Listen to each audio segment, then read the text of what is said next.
palavra da nossa reflexão está em Neemias, capítulo 2. Eu vou ler alguns versículos a mais, fora do meu habitual.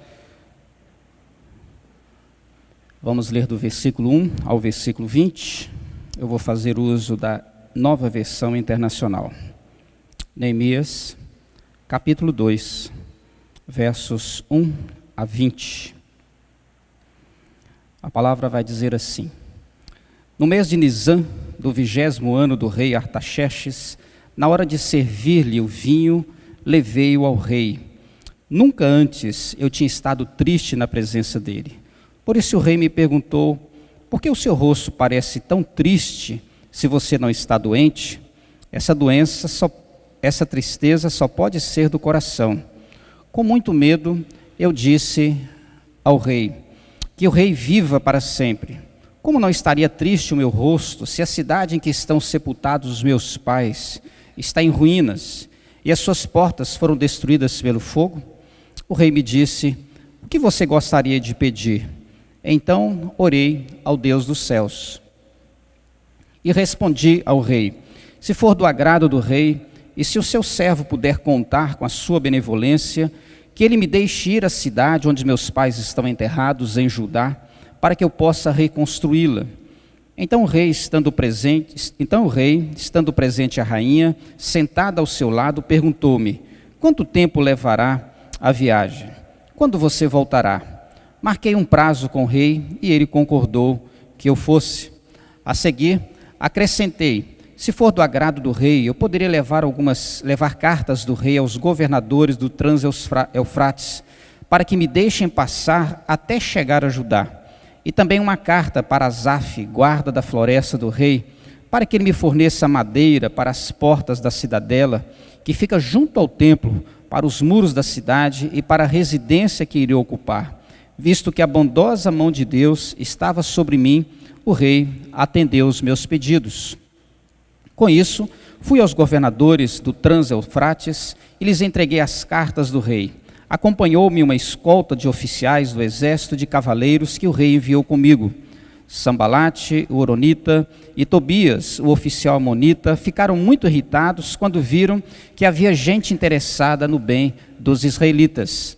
Cheguei a Jerusalém e, depois de 3 dias de permanência ali, saí de noite com alguns dos meus amigos. Eu não havia contado a ninguém o que meu Deus havia posto em meu coração que eu fizesse por Jerusalém. Não levava nenhum outro animal além daquele que eu estava montado. De noite, saí pela porta do vale na direção da fonte do dragão e da porta do esterco, examinando o muro de Jerusalém que havia sido derrubado e suas portas que haviam sido destruídas pelo fogo. Fui até a porta da fonte e do tanque do rei, mas ali não havia espaço para o meu animal passar. Por isso, subi o vale, ainda de noite, examinando o muro. Finalmente voltei e tornei a entrar pela porta do vale. Os oficiais não sabiam aonde eu tinha ido ou o que eu estava fazendo, pois até então eu não tinha dito nada aos judeus, aos sacerdotes, aos nobres, aos oficiais e aos outros que iriam realizar a obra. Então eu lhes disse: vejam a situação terrível em que estamos. Jerusalém está em ruínas e suas portas foram destruídas pelo fogo. Venham, vamos reconstruir os muros de Jerusalém, para que não fiquemos mais nesta situação humilhante. Também lhes contei como Deus tinha sido bondoso comigo e que o rei me tinha dito. Eles responderam: sim, vamos começar a reconstrução. E se encheram de coragem para a realização desse bom projeto. Quando, porém, Sambalate, o horonita, Tobias, o oficial amonita, e Gesem, o árabe, souberam disso, zombaram de nós, desprezaram-nos e perguntaram: o que vocês estão fazendo? Estão se rebelando contra o rei? Eu lhes respondi: o Deus dos céus fará que sejamos bem-sucedidos.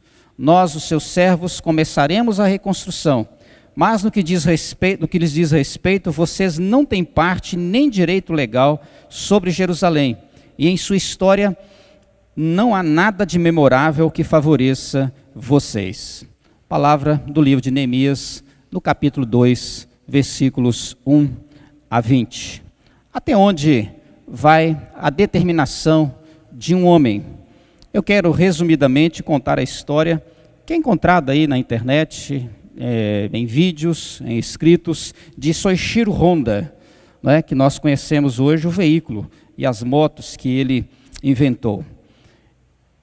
Diz a história que Honda tomou todas as joias, o único bem que a sua esposa possuía, penhorou a sua casa e montou uma oficina. E o seu grande anelo era construir um motor para que fosse, assim, vendido a uma das grandes empresas automobilísticas daqueles dias. Ele trabalhava em média 20 horas por dia, dormindo 4, 3 horas por noite. Tamanha a sua dedicação. E depois de investir ali todos os recursos que possuía, penhorar a sua casa e trabalhar noites e dias a fio, o seu motor foi apresentado a uma grande empresa, mas foi reprovado porque não atendia aos padrões de qualidade que exigia aquela empresa. E ele desiste? Não. Depois desse fracasso, o seu país, o mundo todo, entra em guerra. E a Primeira Guerra destruiu por completo a sua oficina, deixando apenas entulho ali. E depois de ver toda a sua oficina, todo o seu maquinário destruído pela guerra, ele desiste? Não. Ele reconstrói a sua oficina. Daí um tempo vem um grande terremoto e mais uma vez toda a sua oficina e o seu maquinário e tudo aquilo que ele havia acumulado é destruído mais uma vez. Ele desiste? Não. Ele continua persistindo no seu objetivo, na fabricação de um motor que pudesse ser aprovado por alguma grande empresa. Determinada época em que ele estava com o motor quase pronto, o país entra em colapso, surge uma grande crise de combustível, especialmente de gasolina. E ninguém tinha sequer gasolina para sustentar os seus veículos, os veículos já existiam. Aí ele teve a ideia de criar um pequeno motor e colocar numa bicicleta.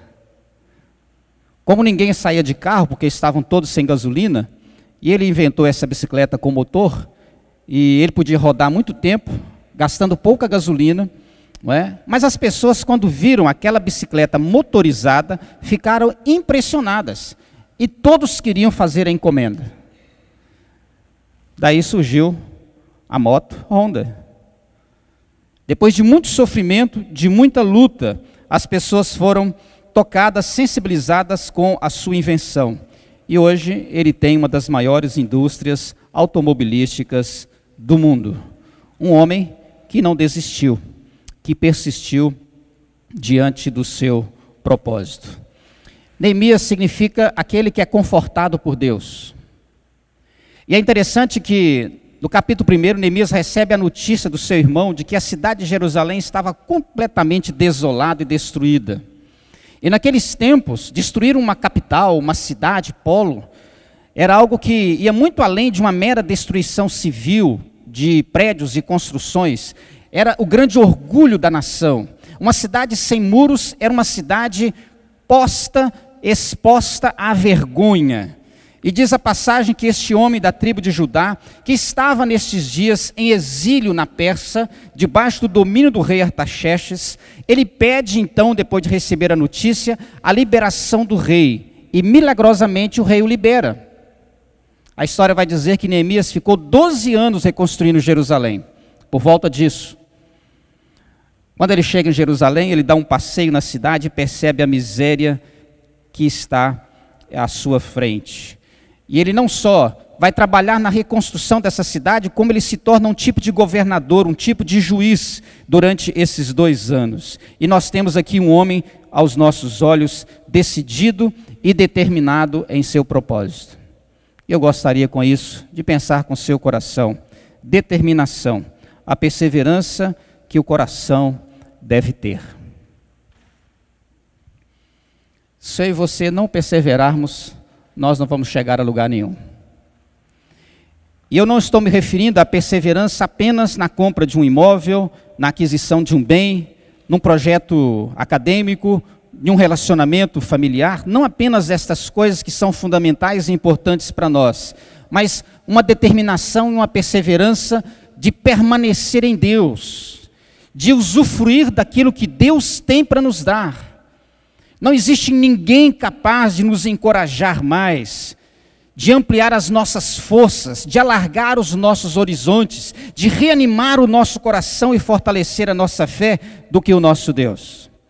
Neemias saiu do palácio do rei Artaxerxes, onde ele era copeiro, servia o rei as suas bebidas, antes ele provava, e ele vai para um monte de entulho, uma cidade completamente destruída, e ele inicia uma grande obra. Eu aprendo aqui algumas lições. Determinação, a perseverança que o coração deve ter. Primeira coisa, isso significa não se intimidar por causa dos desafios. Não há qualquer intimidação. Ele comparece diante do rei, diz o versículo 3, e o rei percebe a sua tristeza. E ele relata o que havia acontecido. A minha cidade está destruída, onde os meus pais estão sepultados, e eu gostaria muito de ir lá para reconstruir essa cidade, porque aqueles que lá vivem numa situação humilhante. O desafio de uma cidade em ruínas, totalmente desolada, destruída, que vai exigir de Neemias uma obra trabalhosa, exaustiva, cansativa e de grandes dimensões. Observe que o tamanho do desafio pode assustar, o tamanho do desafio pode intimidar o meu e o seu coração, a ponto de nos levar à desistência ou ao esmorecimento, no mínimo. Um trabalho que também não era o habitual para quem era copeiro, exilado, escravo, feito escravo, é algo novo e perturbador. E quando o rei pergunta a Neemias, o que você pretende, Neemias? Eu preciso da liberação para eu trabalhar nesse projeto. Mas quando ele esclarece isso, ele diz assim, mas eu queria contar com mais uma ajuda do rei. Me dê cartas de apresentação. Ou seja, não se tratava apenas de uma cidade com muito e muito trabalho. Tratava-se também de um desafio com um projeto burocrático. Autorização de reis, liberação de cartas de apresentação, eram os rigores da diplomacia vigente. Já observou que quando temos que enfrentar alguma coisa que tem muita burocracia, a gente costuma desistir? Muito embaraço, a gente desiste. É a existência de coisas dificultosas, trabalhosas, que podem interferir e impactar negativamente as nossas vontades. Há também o desafio de um trabalho sistemático. Lá no capítulo 3, a Bíblia nos mostra que Neemias foi colocando as pessoas para trabalhar em cada parte desse muro e dessas portas. Diz lá, o sumo sacerdote Eliasibe e os seus colegas começaram o seu trabalho e reconstruíram a porta das ovelhas. Os homens de Jericó construíram o trecho seguinte, Zacur, filho de Inri, construiu logo adiante. A porta do peixe, não é os santos não, foi reconstruída pelos filhos de Racená. Eles puseram os batentes e colocaram as portas e os ferrolhos e as trancas no lugar. Meremote, filho de Urias, neto de Acós, fez os reparos do trecho seguinte. E todo o capítulo 3 vai mostrando um grupo enorme de pessoas trabalhando coletivamente. Já imaginou organizar tudo isso? Um trabalho que exige organização, estratégia, cooperação. Muita gente envolvida, porque os reparos eram exigentes, eram grandes, eram trabalhosos. Desempenho, estratégia, organização, cooperação, convencimento. E Neemias ali firme, contagiando o coração de todos que viviam no meio daquele lixo, daquela destruição, sensibilizando esses homens e despertando esses homens, porque o seu coração, diante do Senhor, não se deixa intimidar pelos desafios. Eu e você precisamos aprender algo muito importante. Tudo que é dificultoso, lá na frente, depois de enfrentado e vencido, é muito mais saboroso. Não adote como estilo de vida facilidades. Não crie preferência pelas coisas fáceis. Se encoraje, busque a presença de Deus. Os desafios de hoje podem gerar cansaço, exaustão, desânimo, esmorecimento, podem interferir frontalmente em nossas decisões, podem gerar ansiedades e preocupações intermináveis. Para tal, é necessário permanecer em Deus, perseverar diante do Senhor, manter-se firme em seus propósitos e projetos. Havia uma intimidade tão grande de Neemias com Deus, que ele foi sustentado diante dos desafios. Segunda coisa, determinação, a perseverança que o coração deve ter. Isso significa não se intimidar por causa dos desafios. Isso também significa não se intimidar diante das provocações. No capítulo 2 tem a apresentação de Sambalate e outros mais. No capítulo 4 vai dizer a palavra que eles ridicularizavam os judeus. O que esses frágeis judeus estão fazendo? Será que vão restaurar o muro? Será que irão oferecer sacrifício? Vão terminar a obra num só dia? Será que vão ressuscitar pedras dessa construção, daqueles montes de entulho, de pedras queimadas? Lá estava Tobias, o amonita, todos eles caçoando, criando mal-estar, criticando a postura de Neemias e dos judeus.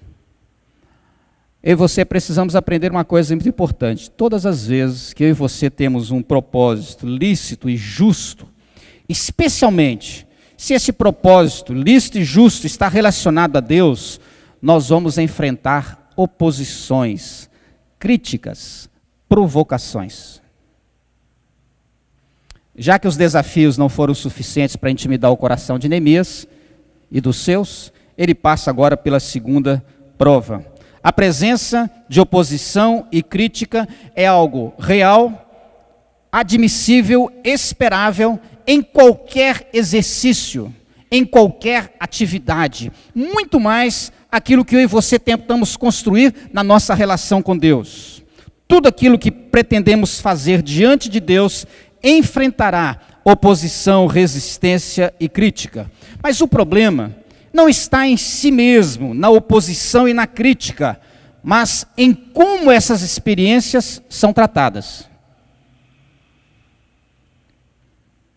Crítica, resistência, perseguição, você vai encontrar em qualquer lugar. Agora, o problema é como você trata isso. E diante de uma experiência assim, só nos resta duas alternativas.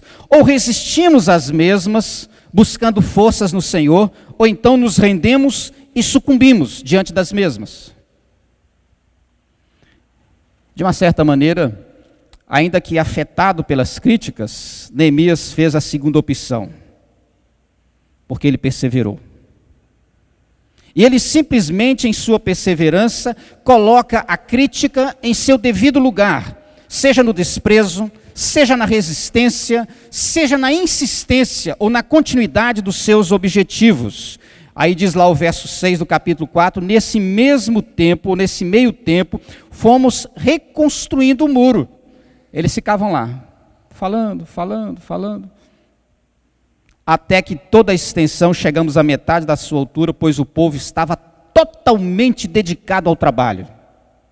Capítulo 4, verso 6. O melhor, portanto, é resistir e continuar, não se deixar intimidar diante das provocações. Inclusive, sutilmente, pode ocorrer provocação subjetivamente. Coisas que eu mesmo elaboro e crio, que prejudicam o meu desenvolvimento. Neemias, em sua perseverança, entendeu o seguinte: vocês que estão criticando não fazem parte da aliança com o Senhor. Suas vidas não pertencem ao Senhor, são ímpios e infiéis a Deus. Eu não tenho que dar ouvidos a vocês. Olha só, aqui existe a presença de gente que não põe a mão na massa, eram esses aqui, esse colégiozinho, e gente que insiste, por não querer ajudar, insiste em prejudicar. O propósito dos críticos, dos estrangeiros, era prejudicar o trabalho de Neemias e dos judeus que com ele estavam. Na prática, o que Neemias fez foi não se deter e não se entregar a essas críticas e oposições.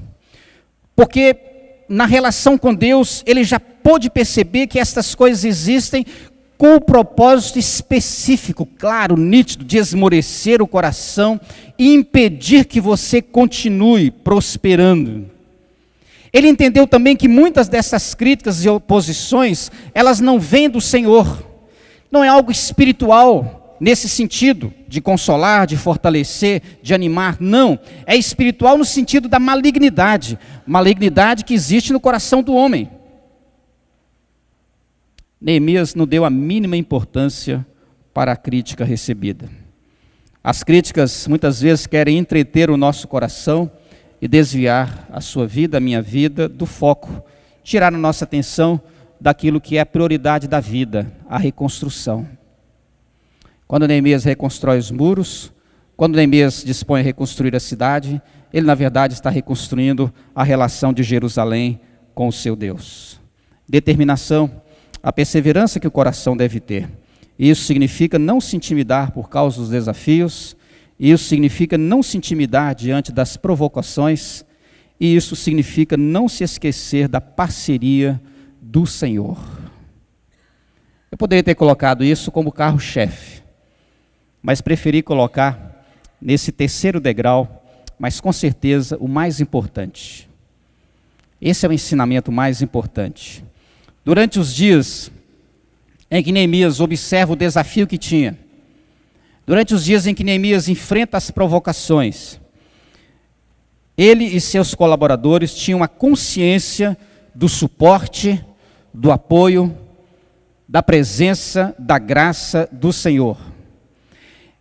É exatamente este refrão existencial que invadiu a mente e o coração dos discípulos quando, em relação com Jesus, ele tratando de videira e ramos, ele diz assim: sem mim nada podeis fazer. Esse é o grande projeto infeliz de existência, querer fazer alguma coisa sem a presença de Cristo, sem a sua parceria, baseados e firmados na nossa autonomia, na nossa presunção, na nossa altivez, na nossa mania de grandeza, de prepotência. O fracasso costuma ser muito frequente em vidas assim. O verso 18 do texto que lemos, Neemias contou ao povo judeu como Deus tinha sido bondoso com ele, tocando no coração do rei para que ele fosse liberado. E quando os homens de Judá ouviram a declaração de Neemias, gente, eu não estou aqui por mim mesmo, eu não estou aqui baseado na minha experiência, eu não estou aqui baseado no meu entusiasmo, eu estou baseado na bondade do Senhor. Deus incomodou meu coração e Deus abriu todas as portas para que eu pudesse chegar aqui e trabalhar junto com vocês para reconstruir essa cidade. Isso contagiou o coração dos homens de Judá, e eles disseram: sim, vamos recomeçar ou começar a reconstrução, e se encheram de coragem para a realização desse bom projeto. Eu lhes respondi, diz Neemias no verso 20, o Deus dos céus fará que sejamos bem-sucedidos. Nós, os seus servos, começaremos a reconstrução. Coisa linda. Um homem que não entendia nada de reformas e construções, um homem que estava muito bem no seu cantinho palaciano, né? É tocado por Deus com uma notícia que impactou de tal forma o seu coração, e de repente esse homem vira a página e vai procurar chifre na cabeça de cavalo, enfrentar todo tipo de dificuldade e desafio. Em sua volta e durante todo o tempo que ali trabalhou, gente falando, gente criticando, gente perseguindo, e esse homem firme.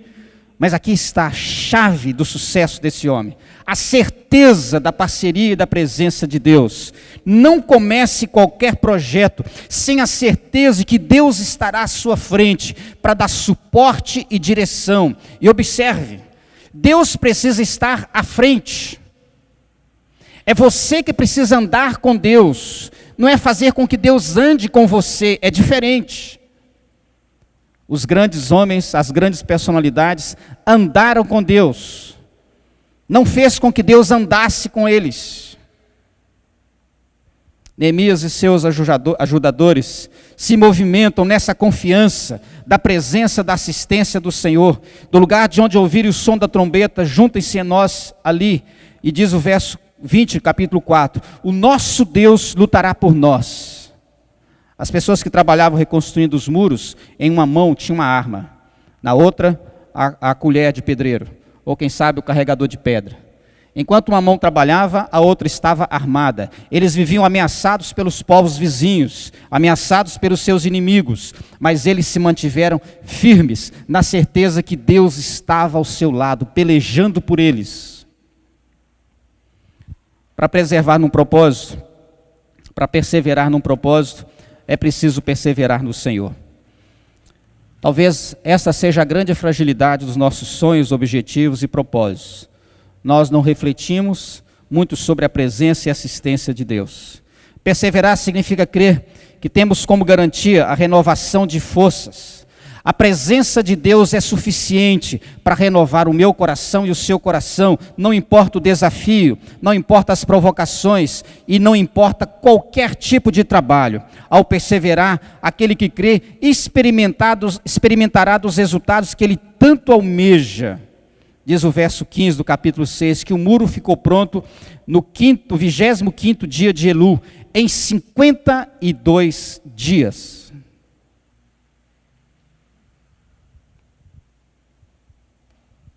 E as pessoas que estavam ali em volta de Neemias caíram o queixo. E depois de cair o queixo, diz a palavra, que eles temeram ao Deus de Israel. Não ficaram com medo de Neemias, não. Ficaram com medo do Deus com quem Neemias estava aliançado. Porque ele tinha essa consciência. Deus está comigo.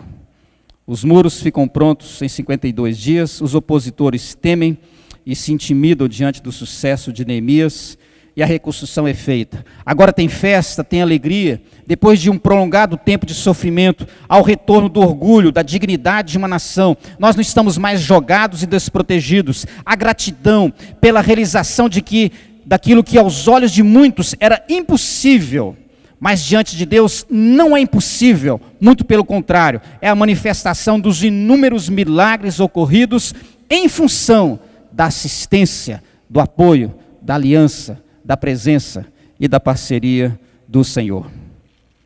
Esta é a história de Neemias para o nosso coração. A sua determinação é a perseverança que o nosso coração também precisa ter para o dia a dia.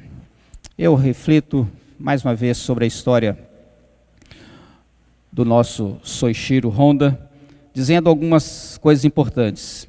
Ele passou por sofrimentos, cansaços, fracassos, ansiedades, dúvidas, desesperança, mas não desistiu. Ele perseverou até chegar ao seu sonho e objetivo. Eu não conheço a história espiritual dele. Não sei se o seu Soichiro Honda era uma pessoa temente a Deus. Mas transforma a sua história em uma forma didática de perguntar: o que dizer de cada um de nós? Costumamos desistir das coisas de Deus? Das coisas da vida com Deus? Pois bem, a persistência é uma virtude extremamente agradável aos olhos de Deus. Quando você persiste, quando você é firme com Deus, na sua relação com Ele, no seu caminhar com Ele, Deus olha para a sua vida e supre a sua vida com bênçãos incalculáveis.